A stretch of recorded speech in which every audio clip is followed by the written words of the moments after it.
Well, hello there, Mawena. It's good to see you again. Yeah, a pleasure to be back on the screens. And it's even better to have you here on News Central. Those are our big stories this hour. I am Kemeni Amano. And I am Mawena Egbeta. News Central begins right now.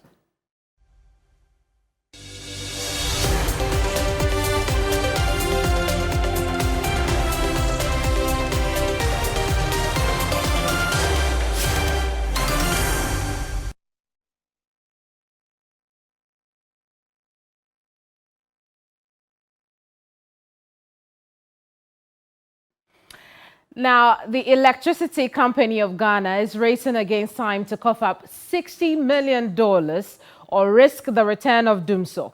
That amount is how much they need to pay power producer Sanan Azugri. According to the power producer, ECG must pay half of this amount within the next 6 days or Sanan Azugri shuts down indefinitely. That's even because the finance ministry intervened to stop the company from shutting down its plants Monday evening. Now, this is not the first time a power producer has threatened to cut power supply due to government's debt. Now, earlier this year, the Chamber of Independent Power Producers threatened to shut down if government did not pay some $1.7 billion owed to them. Now, government's commitment to power producers has been a major source of worry, with the International Monetary Fund now urging government to implement upward review of tariff to reflect current prices so government can fulfill its obligations.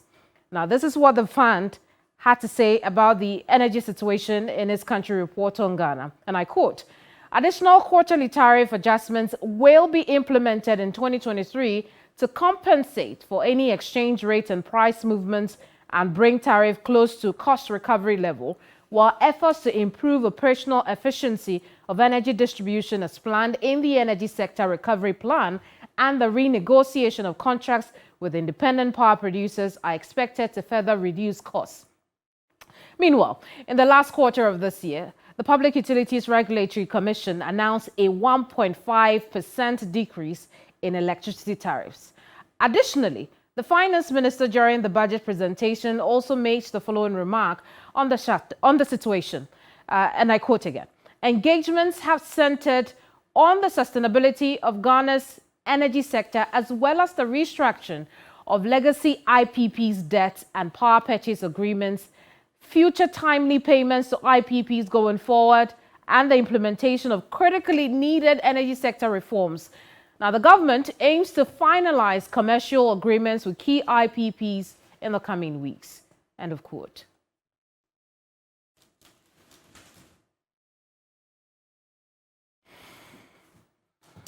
Let's put all this in perspective. Dr. Yusuf Suleimana is joining us via Zoom. He is an energy analyst.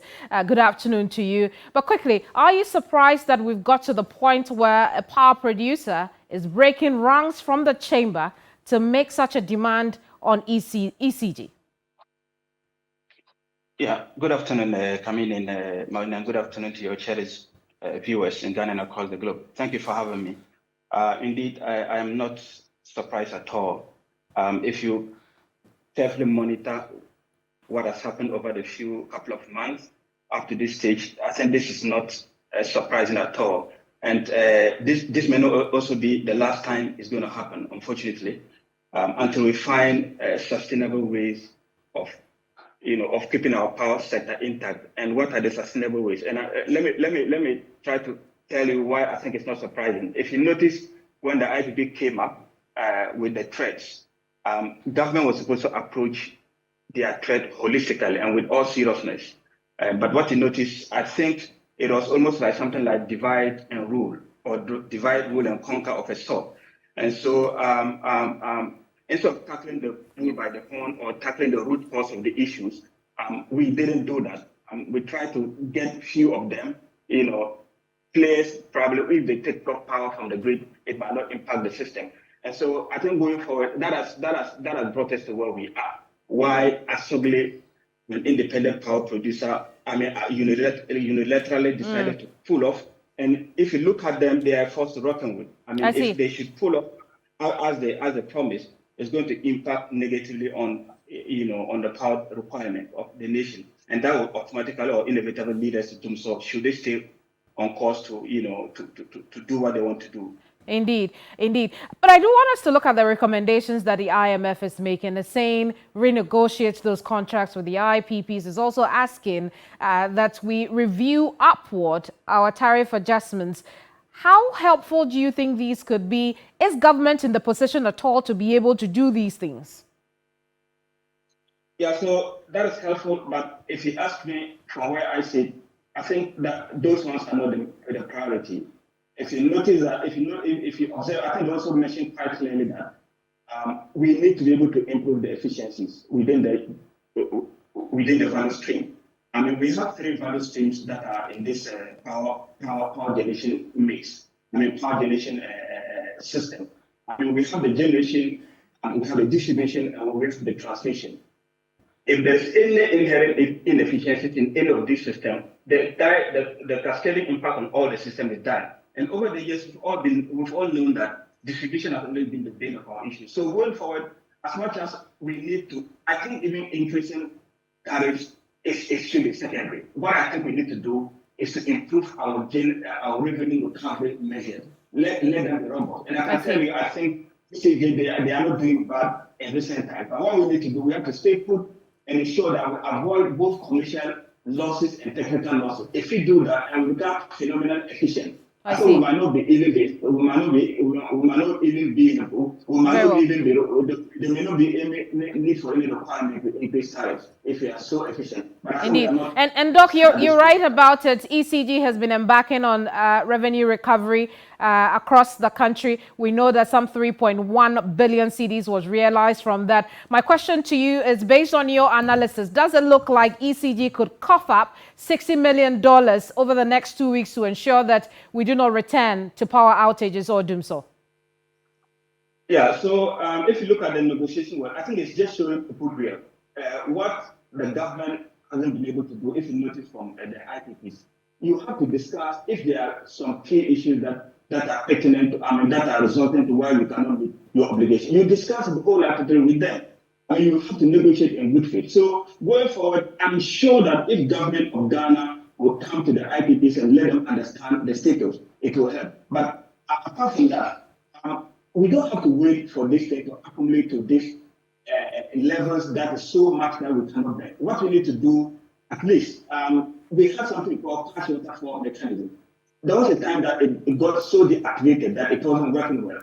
My understanding is that it is coming back to scale, to be on stream. What I would advise is that ECG can collect this amount of money, but if you don't judiciously utilize it to where it is important to use it, then at the end of the day, we're going to find ourselves where we are. So going forward, ECG, they can collect the money, but I think we have to find judicious use of it. And one way I think is to make sure that this cash water mechanism works perfectly. If we do that, in addition to plugging all the leakages, the commercial losses and the technical losses, I think it will be a good place to. Indeed, Doc, thank you so much for your time. But let's take the problem to the source. Here's Deputy Energy Minister Ejapa Mensah. Let's take a listen and then, well, my understanding is we cannot listen to Ejapa now. But Dr. Suleiman, thank you so much for your time once again. Moena, we find ourselves again at a point where we risk power outages. It's a conversation a lot of Ghanaians don't want to know about, but I think what we understand is that there's the expectation that there should be a meeting between Sunona Sogli and the Electricity Company of Ghana over this $60 million for the next 2 weeks. Yeah, and that's what we're just learning now, what's coming in now. What's coming in right now as well. That there's that meeting expected on Friday where they can iron out. Because $60 million for the next 2 weeks does look like a hefty sum for the Electricity Company of Ghana, considering, amongst many other things, some of the things you've been mentioned, that tariffs have been reduced for them by 1.5%. Ghanaians have expressed the opinion that it's insignificant, but in terms of revenue for the Electricity Company of Ghana, it could be something quite significant for them. And so let's just see how it goes and whether or not this does not also open the floodgates for other independent power indeed. producers to also begin to hold the government by ransom that will shut down our plant if you don't give us. And you're right, this because amount we're of looking money. at a debt of $7 billion sitting on the head of the government to pay. Right. And it all falls at the doorstep of the ECG. Exactly, because they sell the power to the various homes and industries for which they're supposed to collect the revenue and then pay the power generators. But we'll see how that goes in the coming days. But let's take you to Parliament right now, because the Majority Leader, Osagyefo Mensah-Bonsu, says the legislature must pass the spousal property rights before the end of the Parliament. This law seeks to determine how properties of spouses must be shared during divorce and even for cohabitating persons who are not legally married. During a roundtable discussion in Parliament, the Majority Leader, Osagyefo Mensah-Bonsu, and Gender Minister Laraba Zuwaira Abudu charged the House to pass the bill immediately. Komla Kluche is joining us with a bit more details as to exactly what it is. Komla, do you get the sense that this law generally enjoys the support of both parties in the House? Well, to a very large extent, because one of the people from the minority side that spoke about this bill is the former Chief Whip Muntaka Mubarak, who believes that interest parties must lobby politicians to make it a central part of the manifesto. That is him, and also Inusa Fuseni as well. It does appear that in as much as it is a bill that's of interest to them, that they think that the House should be able to deal with it before the end of this particular Parliament. Yes, of course, they want to be lobbied. As to the level of lobbying, that is what I'm not too sure of. But what it therefore means is that there's a need for them to have some broader consultation on this, because it could also spark a lot of issues. But herein, the essence of it is to bring some sanity into the system. But, well, would it be an easy road? That's what we are yet to see. It's not before the House yet, but until it comes before the House and it's referred to the appropriate committee, there we would get to know what the stance of both sides is. But for now, it's just the opinion of the Majority Leader, Osagyefo Mensah-Bonsu, and also Muntaka Mubarak, who appear to be in, for want of a better word, support of this. But it may not be reflective of the entire membership, which is 275. Bill intends to do for persons who might not have a proper understanding of as to what this is. What will this bill be seeking to do? Well, essentially, what the bill is seeking to do is to determine how properties of spouses must be shared during divorce and even for cohabiting people who are not legally married. What it means is that in the case of, let's say, divorce or a split, where you are either married to your partner or not, or you've lived together for a period of time, in terms of the sharing of the properties, there should be modalities or a legal regime regarding how the properties should be shared or should be distributed, and also whether you contributed to the building or the making up of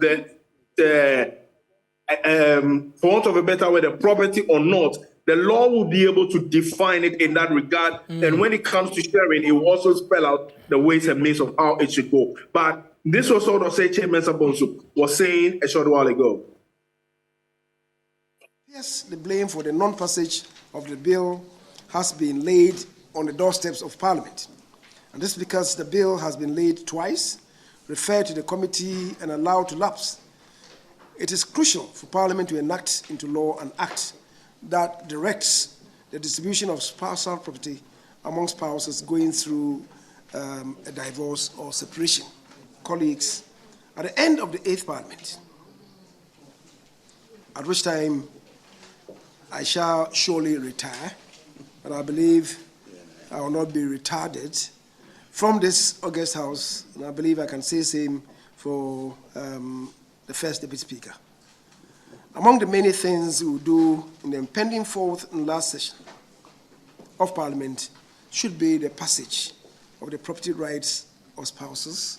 As I said, the affirmative action bill and equally the intestate succession bill. We must resolve to confront on behalf of our constituents all the thorny issues that have assailed the passage of this law and to promise to ensure that we will fulfill the dictates of Article 22, Clause 2 and actualize the phrase as soon as practicable.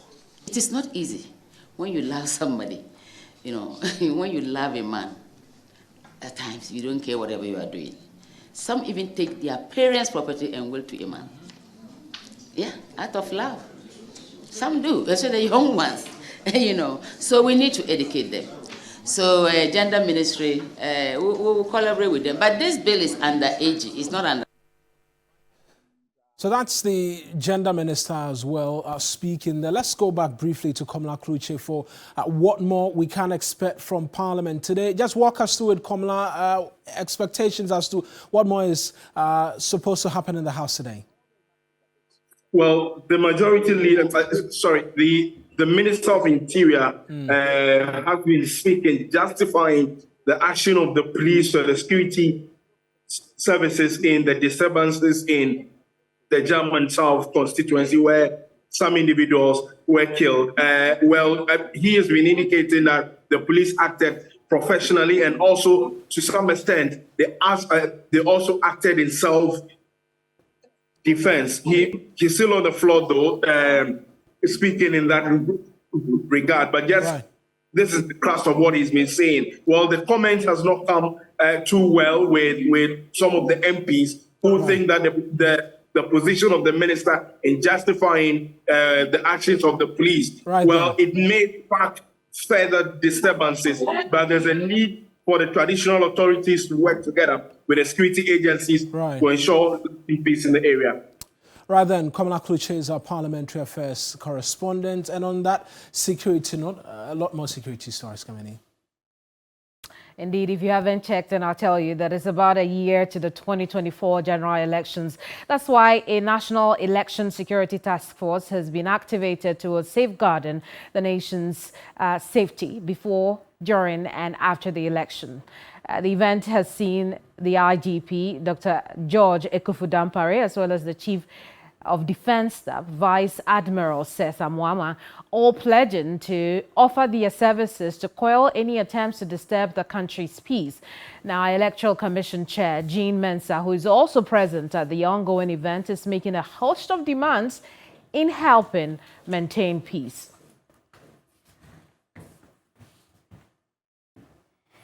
Well, you guess right, that's where we are going. And now my colleague George Quan is on standby for a bit more on this. George, good afternoon to you. Jean Mensah, the Electoral Commission, is making a lot of demands on the security forces there. What exactly is she asking for? Thank you so much for having me. Good afternoon, I'm coming to you live from the police headquarters. And as you rightly mentioned, the National Election Security Task Force has been activated. And was activated with a meeting. We had heads of security agencies present. We had officials of the Electoral Commission here, led by the Electoral Commissioner herself, and a lot more officials as well. And so this is to firm preparations. This is to firm commitment strategies and arrangements that have been applied in preparations for the district level elections and the entirety the general elections come next year. So the Electoral Commissioner was really concerned about some, development when it comes to elections. For instance, she said people are abusing social media. People are using social media to disseminate fake news during elections, and this is just in a bid to, mar the integrity of institutions like the Electoral Commission. This is mostly done by people who are hiding behind masks and they're not revealing themselves. So she's really concerned about the use of social media to perpetuate fake news, and also she was concerned about politicians trying to mar, elections just to win votes for themselves, and she's really concerned about this. So she also rightly mentioned that peace is very priceless, and so we need to ensure that we maintain it with all our heart and safeguard it with a matter of integrity. Indeed. Now, let's hear from the security chiefs. What have they been saying as far as maintaining peace and order before, during, and after the elections are concerned? Talking about, health of securities, the CDS, for instance, mentioned that when it comes to elections, you don't really see the soldiers at the forefront of elections. But behind the scenes, they'll be complementing the effort of the police officers by, giving their resources, whatever they need to make sure the election is peaceful, they'll do that. Joe, thank you for the great reporting. George Quan in there joining us from the police headquarters, where there is a stakeholder meeting to ensure that there's peace in this country before, during and after the general elections, which is about a year away. This is News Central. We'll be right back with more news. Don't go away. This is still News Central here from our studios on the John Hammond Street, and we'll be telling you a lot later about what decision the Chief Justice has taken in relation to a circuit court judge shortly as we continue the bulletin for you this hour. And just before we went on that break, we're telling you about preparations for elections 2024 and district level elections in the country as well. We'll get into all of the details of that and more, but with barely a year to the 2024 elections, a Democracy and Development Fellow at the Ghana Center for Democratic Development, Dr. John Osai Kwapon, has identified security and the integrity of the ballot as two major issues that must be addressed. He contends resolving these issues will ensure that the country maintains its enviable record of conducting free and fair elections.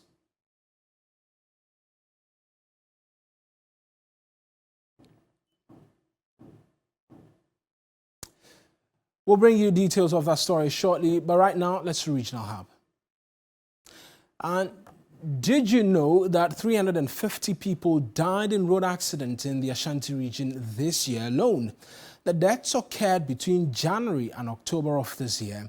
That's why authorities are moving to ensure road carnages are mitigated this festive season in the regional capital, Kumasi, which is where we're going to right now. The authority and its allied stakeholders are intensifying education and enforcement to minimize the carnages, especially in the festive season. Ibrahim Abubakar is joining us via Zoom right now for a bit more. Ibrahim, let's start off with these lives that were lost. Although high, we understand it is 27 less of lives lost to road crashes last year. Tell us a bit more about this.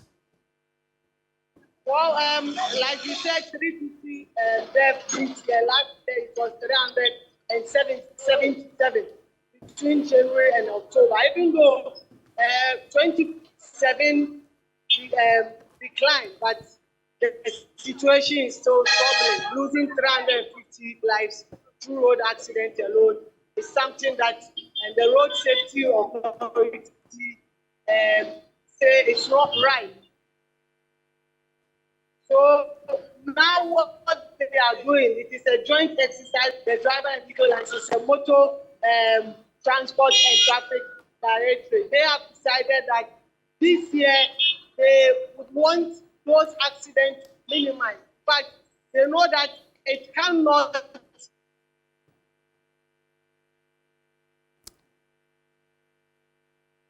Difficulties with connecting with... At all, but we should see a drastic decline in fatalities on our house. Just to engage with the drivers and educate them. Ibrahim, you've been interacting. We know that you've been interacting with one of the officials from the Road Safety Authority as to this campaign and that they are seeking to have, or the education they're seeking to have with the drivers as well. Let's take a listen to them. Hopefully we have a better connection to you as well. Nights, we have a lot of travels in the nights. It's definitely, crash that experience, and just something new. But the kind, enforcement, of road traffic rules and regulations. Night crashes are not new because we have a lot of travels in the night. We only need to intensify the enforcement of road traffic regulations. So we have stationed road safety officers across terminals to help reduce night crashes. We have red stops on major roads to deepen night safety for drivers and passengers. We have equally advised drivers to have enough rest before embarking on long journeys.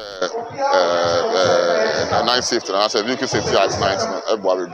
And I said, I found out that you two of them say, I said, I'll be too quiet. I said, I'll do at home. I said, I want to nation, and so everybody.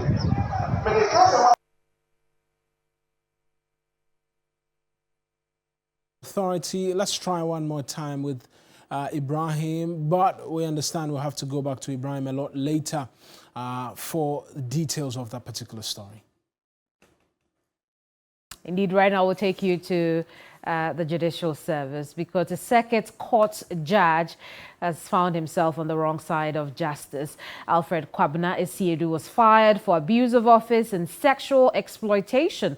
According to the sack letter signed by the Chief Justice, there was ample evidence showing he was involved in an improper relationship with a woman whose divorce case he presided over. Legal Affairs correspondent Joseph Akablay joins us a little later in the studio to discuss this further. But the letter to the Justice of the Circuit Court came out a little earlier today, where it says that he's been fired rather, not held, for sexual exploitation, also for causing the arrest of the petitioner in whose divorce case he was handling, and he's also being fired for the sexual exploitation of the respondent in this divorce. Sounds like a mess. It is a mess. So Joseph Akablay is here with us to tell us a bit more about this. Sexual exploitation, yes. Abuse of office, improper behavior. Yes. What's going on there? It's a worrying story, one that has got many talking, but the long and short of it is that this judge, Alfred Kwabena Esiedu, was a Circuit Court judge at Jasikan, and we understand that there was a petition for a divorce, and so a woman and the husband who want to divorce, they took the petition to the courts, and the courts, in terms of the investigation and what has been uncovered, the Chief Justice said they found that the judge had an improper relationship with the woman involved. And so a petition was sent, they investigated it. Again, they make the point that they established the allegation of abuse of power and malicious prosecution, as he was found to have caused the arrest and prosecution of the woman without justification. And so the disciplinary committee is consequently recommended that he should be dismissed. I see. And so not just about the nature of the relationship, he used the court process as well to cause her arrest at one point in time. I see. And you know, we would know why he caused the arrest of this woman. But it's interesting to note that after having the improper relation with a woman, he caused his arrest also. But what happens when a judge is fired like this, you know, in this country? I mean, for starters, he leaves office. I mean, he would have to vacate his post as the judge. The Chief Justice would have to replace him. In fact, the statement that the letter that was written by the Chief Justice to the judge directs him to hand over all public properties in his possession. So official vehicle, if he has any laptop or computers which he uses for official work, he has to hand all of that over. Again, his salary, his name on the payroll is supposed to be deleted immediately. Wow. He's also to vacate his bungalow and make the bungalow available to the judicial service to enable whichever judge is appointed to take over at that particular level to live in that particular facility. So it's a news that has got people a bit disturbed, especially because this was a judge who was handling a case brought by the same individuals, two people wanting to separate in a marriage and ending up in a situation where having a relationship with another person and using that same judicial process to punish the person. So the judicial service has taken quite a strong exception to this, and that is how come the committee has investigated and concluded that the judge should be dismissed. I'm just wondering if this could prompt a review of cases that have come to him. I mean, always the point really is that over the period, we've seen the judiciary undertake such review as and when necessary. We saw it in the Analyst expose when it happened. What sometimes happens after this is that a lot of persons who have assessed the courts, who may have had decisions that they don't find favorable, they tend to take steps to try and have the Chief Justice take a second look at those decisions. Sometimes it turns out nothing untoward happens, sometimes something untoward may happen. But at this stage, what has been done is that the judge has been removed. If there is anyone who's handled his case and you feel that you have any such concerns, then you would have to send a petition to the Chief Justice for investigation into that matter. I see. And what does this mean for the future of Alfred? He never can work in the justice system ever again? For what we saw for those who left the judiciary following the analysis, some of them have actually gone back into private practice and practicing as lawyers in the courts now, even though some GBA members are taking a view that they should be barred completely from practicing any law. We know that for now, for Justice Esiedu, he's just off the bench as to what his career prospects will be in the future. We'll have to wait a bit longer. Sounds scandalous, doesn't it? Very scandalous. Thank you so much for bringing us details of the story. Joseph Akable is our legal correspondent. He's been sharing details of a story regarding a circuit court judge who's been fired for stated misbehavior. He's been giving us all the details. This is News Central. When we come back, we'll talk about press freedom. Don't go away. Welcome back. This is News Central, and irate youth of Winneba in the Efutu municipality of the Central region are staging a protest over the alleged ceding of a forest reserve as concession for Green Metal Resources Limited for mining. According to the residents, the mining of the reserve, if allowed, would pollute water bodies, destroy farmlands, as well as habitats for wildlife. Chiefs and opinion leaders have joined the demonstration to register their displeasure at the arrangement regarding the concession.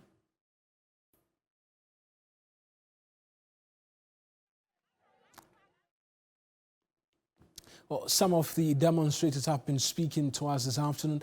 We can take a listen to exactly what they've been saying.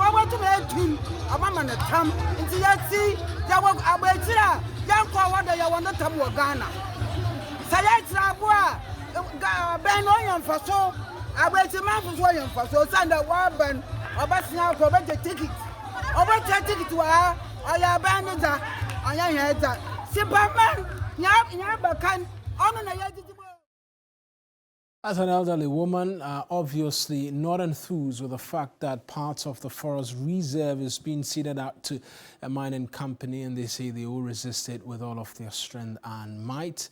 Right now, it's time for Ghana Remembers.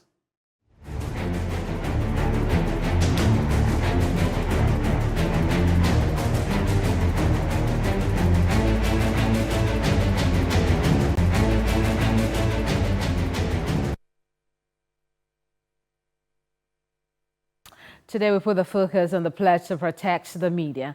Now, when the NPP won the 2016 elections, President Akufo-Addo pledged to protect press freedom.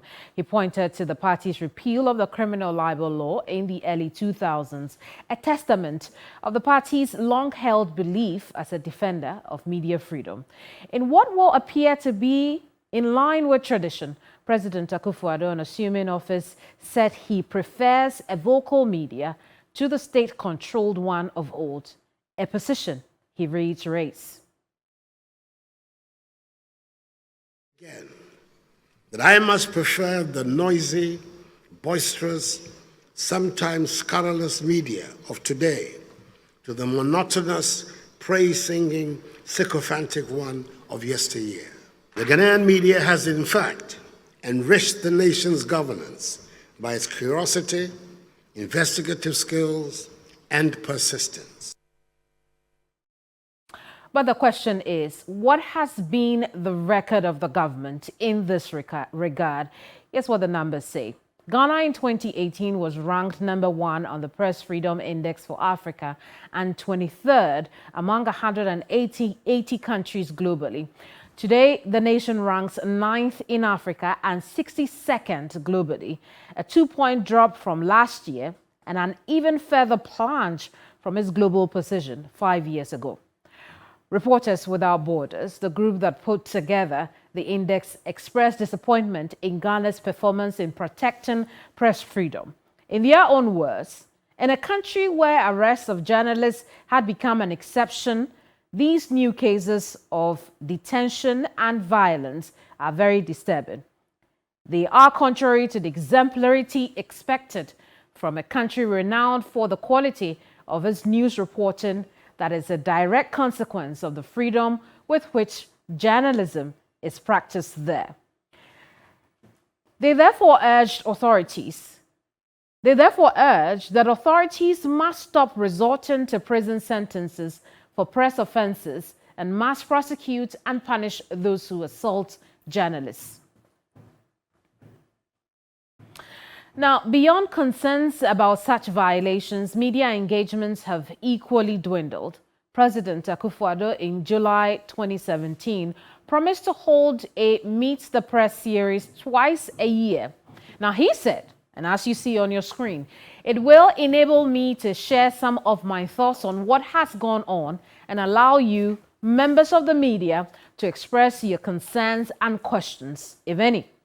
For my response, it is my intention to have such encounters twice a year. That was then.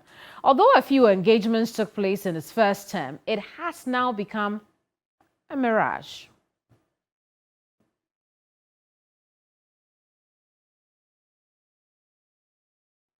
But you know what, Mawena? Ghana remembers it all. Yeah, we do remember. And I mean, just thinking through, the addresses by the president would have done us a world of good as media persons to be able to ask many questions that sometimes you want to be able to ask the president. I was at the first one, I think in 2018 or 2019. I'm not so sure. It happened successively, and everybody was like, that's a really great step, great way to go by this kind executive, wanting to be accountable to the people and answering questions head on. Because, you know, sometimes there's a concern that, you know, when they organize a press conference, it's a bit performative, it's all orchestrated. There are some opinions like that. So when you have your president come face journalists, they bombard him with questions left, right, and center, it kind of like gives hope. Well, I must also add that after the first one, which I'm learning right now, was in 2017, and yes, I was at the first one, I just forgot the period.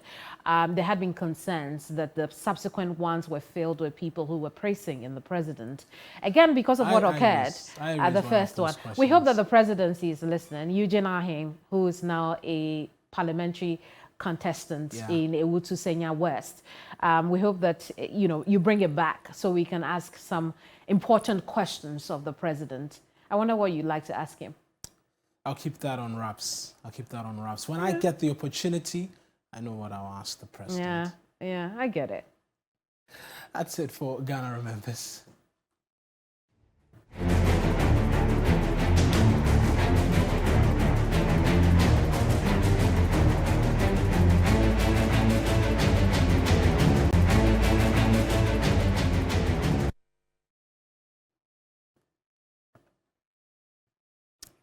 Now, Chinese national Aisha Huang will spend the next 4 years and 6 months in jail. Some Ghanaians have, since the sentence was imposed, raised concerns, saying it is lenient. Did the judge have any option, though? Aisha Huang was arrested alongside 4 other Chinese nationals in 2017. They were all arraigned. In December 2018, the Attorney General discontinued the case with Aisha Huang deported. We know that in September of 2022, she was arrested in Kumasi after security agents found out she had entered Ghana contrary to the directive from the Comptroller General. Now we know she has since been prosecuted and convicted. She will spend the next 4 years, 6 months in prison, but not all are impressed. Some have raised concerns about the fact that why should such a lenient punishment be imposed on someone who has committed such a grievous crime? Well, first, she was prosecuted for offenses committed between 2015 and 2017. This was before Parliament amended the Minerals and Mining Act to now impose stiffer sentence for persons who commit such offenses. The judge who handled the case, Justice Lady Amafo, did indicate that she had no choice but to apply the old law because at the time she committed the offense, it was the old law that was in force and not the new legal regime. Under the old law, a person who undertakes a mining operation without a license can be slapped with a minimum fine of 12,000 cedis. The court, as you are aware, imposed 48,000 cedis as the fine and a jail term of 4 years, 6 months. It is important to note that under the new legal regime for the same offense, you can be slapped with a jail time of a minimum of 15 years and a maximum of 25 years. In terms of fines, you can also be imposed with a fine of 120,000 cedis and 180,000 cedis as a maximum fine. And so this particular regime carries a much harsher sentence than that which was applied by the courts. So a bit more explanation as to those of you who were making the argument that it was a bit lenient. I know somebody who was making that kind of argument yesterday. Absolutely, and it's also a big debate in the newsroom as well, because charges were amended during the period of this new law, despite the crime being committed in the period of the old law. So the question of if charges were amended then to suit the new law, then she should be punished based on the new law. And then you also raised the point about the fines being small. It would seem it is targeted at small-time people, but how about the people who have exploited the environment, ruined the environment to make millions of dollars? 120,000 cedis is really I mean, that's it's chicken change, and that's the same thing I was saying, that if you look at the evidence which was made available in the courts, and all of the farmlands to which was destroyed allegedly by, I don't know if allegedly is the right way to put it, with the court finding her guilty and all. That's 120,000 cedis cannot pay for those cocoa farms if we're being realistic. Absolutely. These individuals make there millions. is no recovery in there. Absolutely. They make millions. And so is a set trying to tell us that 120,000 cedis can reclaim just one of that cocoa farmland? Brilliant question. Some of the fine lines really that we want to get details on. Indeed. Yeah, but we hear evaluate. I mean, away from Galamsey. Evaluate is back in the news because of the... Yeah, we know Saturday they weren't a part of the orphan constituencies. Absolutely. Now we understand that they are back on, and that orphan constituency election, which was cancelled in Evaluate, Ajumoro and Jurak constituency, will not take place on Saturday. Let's get some details from Irama Smith. Irama, just briefly talk to us. What has informed this decision? I have been able to speak to Catherine Ablema Afeku, and she has accepted the decision. And she tells us she's going to organize her people to get ready for Saturday's elections. Now, we've been brought to Takoradi to meet the regional executives to Georgia, and we thank God we've come to a very amicable solution. So we are going back, lacing our boots before Saturday, deploying our team to be on the ground and to be very vigilant and ensure that one man, one vote. We also have to thank the security agencies in advance, Electoral Commission, because now they have to split themselves into three. But the good news is they've done it before. Irama Smith for TV3 News. Irama Smith there with those details. So it looks like there's an election on Saturday, that we'll keep our eyes on. Absolutely. Absolutely, you're right. We'll take care of that. That's our bulletin for you this afternoon. Came to you from our studios here on the John Hammond Street. I am Mawina Igbeta. Listen, it's only Tuesday. We're back with more news tomorrow right here on News Central. I'm Kemeni Amano.